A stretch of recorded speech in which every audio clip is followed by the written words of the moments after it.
अस्सलाम वालेकुम students, MGT 101 का टॉपिक 92 हम इस लेक्चर में कवर करेंगे। ठीक है, इसमें हम एग्जाम्पल 2 करेंगे। एग्जाम्पल 1 जो है हमारे पास फिक्स्ड एसेट्स की, वो हम कर चुके हैं प्रीवियस लेक्चर में 91 टॉपिक में। ठीक है, यहाँ पे हम एग्जाम्पल 2 करेंगे, तो हम देख लेते हैं कि एग्जाम्पल 2 जो है वो हमारे पास क्या है। एग्जाम्पल 2 में हमें क्या कह रहा है, ऑन जनवरी 1 2009। ठीक है, जनवरी 1 में उसने क्या किया, एक मशीन बाय की जिसकी कॉस्ट हमारे पास कितनी है 70,000, और उस पर हमारे पास एक्यूमुलेटेड एप्रिसिएशन जो चार्ज हुई वो 50,000 है, और उसको हमने सेल कर दिया 22,000 में ऑन जनवरी 1 2009। ठीक है, सेल भी कर दिया सेम डेट पे बाय की, और सेम डेट पे क्या कर दिया, सेल कर दिया। बाय कितने की 70,000 की, और सेल कितने में की 22,000 में। अब इसके हम एंट्रीज कर लेते हैं। मशीन अकाउंट बनेगा हमारे पास, और इसकी एंट्रीज जो होंगी एग्जाम्पल 1 की तरह सेम रहेंगी। ठीक है, अगर किसी ने एग्जाम्पल 1 नहीं लिया उसका लेक्चर, तो मैं उसके लिए इधर अगेन से एक्सप्लेन कर देती हूँ कि मशीन अकाउंट हमारा कैसा बना है। मशीन अकाउंट में हमारे पास जो होगा ओपनिंग बैलेंस, वो हमारे पास कितना होगा 70,000। ठीक है, क्यों, क्योंकि जो जब ये स्टार्ट हुआ हमारा, तो हमने कितना किया, स्टार्टिंग में ही एक मशीनरी बाय कर ली 70,000 की। तो अब ये बाय की हमारे एसेट्स में इंक्रीमेंट हुआ है, तो ये हमारे किस में आएगी, डेबिट साइड में। ठीक है, ये हमारी डेबिट साइड में 70,000 आ गई, तो टोटल कितना हो गया 70,000। ठीक है, अब जनवरी 1 में ही हमने इसको क्या कर दिया, डिस्पोज कर दिया सेम डेट पे। जनवरी 1 पे ही परचेज की, ये परचेज की तो डेबिट में इंक्रीमेंट हुआ, और जब सेल कर दी तो फिर क्या हुआ, सॉरी एसेट्स में इंक्रीमेंट हुआ, और जब सेल कर दी तो एसेट्स में क्या हुआ, डिक्रीमेंट भी हुआ। तो अब जो एसेट होंगे वो डिक्रीमेंट होंगे, तो हमारे पास क्रेडिट होगा। ठीक है, क्रेडिट में हमारी कौन सी एंट्री आएगी, डिस्पोजल अकाउंट की। क्यों, क्योंकि हम मशीनरी को क्या कर रहे हैं, डिस्पोज कर रहे हैं, अपने पास से दे रहे हैं। ठीक है, तो ये हमारे पास 70,000 आ जाएगा कि 70,000 की जो मशीनरी थी वो क्या होगी, डिस्पोज होगी। और हमारे पास क्लोजिंग बैलेंस जो होगा वो नील होगा। क्यों, क्योंकि हमने सेम डेट पे बाय की और सेम डेट पे ही परचेज कर ली, कोई इनमें डिफरेंस नहीं है। मतलब कोई टाइम पीरियड होता है 1 माह का, 2 माह का, तो हम क्या करते हैं, क्लोजिंग बैलेंस की भी इधर एंट्री करते। तो अब हमारे पास क्लोजिंग बैलेंस क्या आएगा, नील, और ये हमारे पास बनेगा 70,000। अब दोनों साइड्स हमारे पास बैलेंस हो गए हैं, तो मतलब ये हमारा जो क्वेश्चन है यहाँ तक ठीक जा रहा है। ठीक है, नेक्स्ट आता है हमारे पास provision for depreciation account. Provision for depreciation account में हम एक ही चीज लिखेंगे, एक्यूमुलेटेड डेप्रिसिएशन जो हमारे पास है 50,000। ठीक है, 50,000 हमारा ओपनिंग बैलेंस है, तो ये हम पहले इधर एक चीज आपने याद रखनी है कि जब भी हम प्रोविजन फॉर डेप्रिसिएशन अकाउंट की बात करेंगे, प्रोविजन जब भी इन्वॉल्व होगी, हम पहले क्रेडिट साइड को फिल आउट करेंगे। ठीक है, यहाँ पे मशीन अकाउंट में ये हमारा एसेट था ना, तो हमने पहले क्या किया था, डेबिट साइड को फिल आउट किया था। इसमें हम पहले क्रेडिट साइड को फिल आउट करेंगे। तो क्रेडिट साइड में हमारे पास क्या आएगा, डेप्रिसिएशन जो हमारे पास आएगी वो 50,000 की आएगी। ठीक है, ओपनिंग बैलेंस हमारा 50,000 है, और टोटल भी कितना हो गया 50,000। अब ये ओपनिंग तो हो गया 50,000 का, और साथ ही सेम डेट पे इसमें क्या हुआ, डिस्पोज भी हो गया।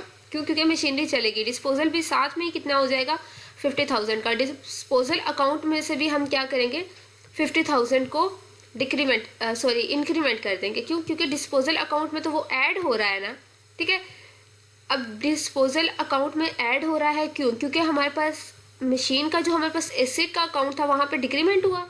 ठीक है, वहां पे कमी आई, तो यहाँ पे हमारा क्या होगा, इंक्रीमेंट होगा। प्रोविजन फॉर डेप्रिसिएशन का मतलब यही होता है ना कि जितनी हमारे पास कमी आ रही है, जो चीज हमारे पास से जा रही है उसमें क्या हुआ, जो चीज हमारे पास जा रही है उसमें इंक्रीमेंट हुआ। ठीक है, इसकी हम एग्जाम्पल ले लेते हैं छोटी सी, मैं आपको यहाँ पे एक्सप्लेन कर देती हूँ इस कॉन्सेप्ट को अंडरस्टैंड करने के लिए।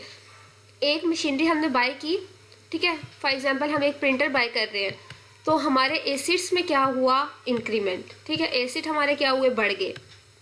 अब हम उस प्रिंटर को क्या कर रहे हैं, सेल। उस प्रिंटर को सेल करेंगे तो एसिड हमारे कम हो जाएंगे, ऐसा ही होगा ना, एसिड कम हो जाएंगे, और जो हमारे पास सेल का अकाउंट होगा वो क्या हो जाएगा, बढ़ जाएगा। सेलिंग हमारी ज़्यादा होंगी और अपने एसिड हमारे कम हो जाएंगे, जबकि सेल जो हम चीज़ कर रहे हैं वो हमारे पास जो सेलिंग अकाउंट होगा वो इंक्रीमेंट होगा, उसमें डेबिट होगा। यही चीज़ सेम, यही चीज़ हमने यहाँ पे फॉलो करनी है। ठीक है, यहाँ पे हमारे पास डिक्रीमेंट हुआ तो 70,000 इधर आ गया क्रेडिट साइड पे। यहाँ पे जो हमारे पास डेप्रिसिएशन का अकाउंट था वहाँ पे इंक्रीमेंट हुआ, तो ये हमारे पास यहाँ पे आ गया डेबिट साइड पे। ठीक है, ये एग्जाम्पल से होपफुली आपको समझ आ गया होगा। अगर नहीं आया तो आप कमेंट बॉक्स में पूछ लें, मैं आपको अगेन से इसकी किसी और एग्जाम्पल के साथ एक्सप्लेनेशन दे दूंगी। ठीक है, और यहाँ पे बैलेंस जो होगा हमारे पास क्लोजिंग अकाउंट, वो यहाँ पे हमारे पास नील होगा। क्यों, क्योंकि सेम डेट पे ओपनिंग है और सेम डेट पे क्लोजिंग है, तो क्लोजिंग जो होगी वो नील होगी। यहाँ पे भी हमारे पास 50,000 आ जाएगा और ये दोनों साइड्स आपस में क्या आ जाएंगी, बैलेंस आ जाएंगे। ठीक है, अब हम इसका एसिड डिस्पोजल का अकाउंट बना लेते हैं। ठीक है, तो ये हमारे पास आ जाएगा ऑन जनवरी। अब हमने एसिड डिस्पोजल के अकाउंट को कैसे मैनेज करना है कि जनवरी में हमने क्या किया, बाय की मशीनरी बाय की, तो हमारे पास जो अकाउंट था हमारा वो क्या हुआ, डेबिट। ठीक है, डेबिट हो गया, तो हम यहाँ पे डेबिट साइड पे, ये क्रेडिट साइड, डेबिट साइड पे लिख देंगे 70,000 हमने क्या किया, बाय किया। फिर हमने डेप्रिसिएशन चार्ज हुई, डेप्रिसिएशन हमारी क्रेडिट में जाएगी, तो 50,000 जो है हमारी डेप्रिसिएशन उधर चलेगी। ठीक है, और सेम डे पे हमने क्या कर दिया, उसको सेल कर दिया 22,000 में। जो कैश होगी हमारे पास, जब भी हम एसिड डिस्पोजल की बात करेंगे तो कैश हमारे पास किस में आएगी, क्रेडिट साइड पे। ठीक है, क्रेडिट साइड पे हमारी कैश आएगी, मगर क्यों क्रेडिट साइड पे हमारी कैश इसलिए आएगी कि वैसे अगर हम जनरल एग्जांपल लें तो हम जो चीज़ सेल करें उसकी जो कैश होती है हमारे पास वो क्या होती है, डेबिट में। ठीक है, सेलिंग हमारे पास कम हो जाती है और जो कैश होती है हमारे पास वो ज़्यादा हो जाती है, कैश हमारी डेबिट में आती है।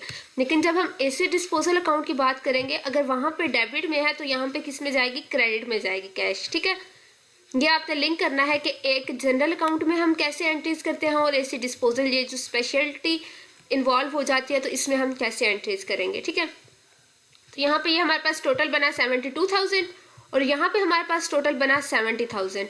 अब 2,000 का यहाँ पे गैप है। ठीक है, यहाँ पे हमारी क्रेडिट साइड बढ़ गई, तो एक चीज़ आपने इधर एक और बात नोट कर लेनी है MCQs के लिए कि जब हमारी क्रेडिट साइड बढ़ जाए, ठीक है, तो हमारे पास क्या होता है, प्रॉफिट होता है। लेकिन जब हमारे पास क्रेडिट साइड कम हो जाए और डेबिट साइड जो है वो इंक्रीज हो जाए तो हमारे पास क्या होता है, लॉस होता है। ठीक है, डेबिट साइड बढ़ जाए तो लॉस है, क्रेडिट साइड बढ़ जाए तो प्रॉफिट है। अब यहाँ पे इस केस में हमें डेबिट साइड बढ़ गई है तो मतलब हमें 2,000 का क्या हुआ, प्रॉफिट हुआ, तो 2,000 का हम प्रॉफिट इधर ऐड कर देंगे, ये हमारे पास 2,000 आ जाएगा और ये 72,000 हमारे पास क्लोजिंग हो जाएगा और ये दोनों इक्वेशंस क्या हो गई हैं, बैलेंस हो गई है। ठीक है, अब ये प्रॉफिट हमारे पास 2,000 आ गया, इसको हमने क्या किया, दिसंबर 31 में इसकी एंट्री की। ठीक है, जब पूरा साल वो चला, ठीक है, पूरा साल इसी के साथ हमारा अकाउंट चलता रहा और दिसंबर 1 में जाके हम क्या करते हैं, अपने इनकम स्टेटमेंट को क्लोज कर देते हैं और फिर हम देखते हैं कि हमारे पास कितना प्रॉफिट हो रहा है, कितना हमारे पास लॉस जा रहा है। ठीक है, जो हमारे पास ईयर होता है उसके लास्ट में हम सारा कुछ अपने सारे अकाउंट्स को क्या करते हैं, मेंटेन करते हैं, बैलेंस करते हैं। तो जब ईयर के लास्ट में इसको हमने बैलेंस किया तो यहाँ पे हमारे पास 2,000 का डिक्रीमेंट हो रहा था और यहाँ पे इंक्रीमेंट हो रहा था, तो हमें पता चल गया कि क्रेडिट साइड हमारी ज़्यादा है तो हमें 2,000 का प्रॉफिट है और 2,000 का प्रॉफिट हमने डेबिट साइड पे ऐड करके उनको क्या कर दिया, बैलेंस कर दिया। ठीक है, अब ये हमारे पास बैलेंस हो गई है। स्टूडेंट्स, आज का लेक्चर जो था वो इतना ही है। ठीक है, अब नेक्स्ट लेक्चर में हम एग्जाम्पल 3 करेंगे and thank you for watching this video. अल्लाह हाफिज़।